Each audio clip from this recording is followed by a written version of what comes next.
என்னது சக்கரவள்ளி கிழங்குல ஐஸ்கிரீமா? வாங்க எப்படி பண்ணுறதுன்னு பார்க்கலாம். 2 சக்கரவள்ளி கிழங்கு எடுத்து, இத வந்து சீனி கிழங்குன்னு கூட சொல்லுவாங்க. 2 டம்ளர் தண்ணி ஊத்தி, இத வந்து ஒரு 2 விசில் விட்டு வேக வச்சுட்டு, 1 கப்பு பால் நல்லா காய்ச்சி ஆற வச்சது. வேக வச்ச சக்கரவள்ளி கிழங்குல தோலெல்லாம் நீக்கி, நல்லா இந்த கிழங்கு பார்த்தீங்கன்னா, இந்த மாதிரி நல்லா வெந்து வந்திருக்கிற கிழங்க வந்து மிக்ஸி ஜார்ல வந்து சேர்த்துக்கிறலாங்க. இது எல்லாத்தையும் சேர்த்து நல்லா நம்ம வந்து அரைச்செடுக்கலாம். 2 டீஸ்பூன் அளவுக்கு முந்திரி பருப்ப 10 நிமிஷத்துக்கு முன்னாடி தண்ணீல ஊற வச்சு, வேக வச்சிருந்த சக்கரவள்ளி கிழங்கோட சேர்த்து, ஆல்மண்ட் பவுடர் அதாவது பாதாம் பொடி நான் வந்து ஒரு 1 டேபிள் ஸ்பூன் அளவுக்கு சேர்த்துக்கிறேன்.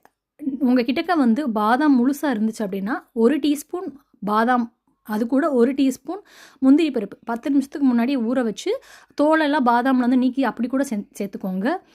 விதை நீக்கிய தோல் நீக்கிய காடமம் பவுடர் வந்து 1 டீஸ்பூன் சேர்த்து, ஆல்ரெடி ஏலக்காய் தூள் சேர்த்து, அது கூட நம்ம 1 கப்பு பால், 1 டேபிள் ஸ்பூன் அளவுக்கு கொக்கோ பவுடர் சேர்த்து, இதில் உங்களுக்கு சுகர் வேணும் அப்படின்னா நீங்கள் ஹனி ஆட் பண்ணிக்கோங்கங்க. 1 டீஸ்பூன் அளவுக்கு நல்லா இந்த மாதிரி பேஸ்ட்டாக நல்லா வலுவலுன்னு திக்கான பதத்துக்கு தண்ணி எதுவும் சேர்க்காம அரைச்சி, ஐஸ்கிரீம் மோல்டு உள்ள ஒரு பாக்ஸில் வந்து இதை வந்து சேர்த்துக்கிறலாங்க.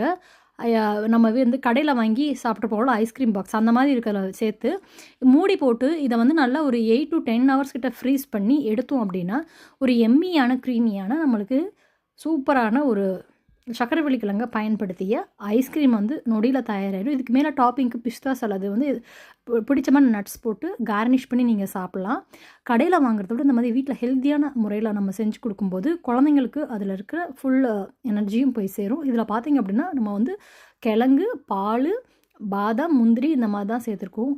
வெயிட் கெயின் பண்ணணும்னு நினைக்கிற குழந்தைங்களுக்கு இந்த சம்மருக்கு இந்த மாதிரி செஞ்சு கொடுத்தீங்க அப்படின்னா கட்டாயம் விரும்பி சாப்பிடுவாங்க. சாப்பிட்றதுக்கு வந்து ரொம்பவே நல்லா இருந்தது.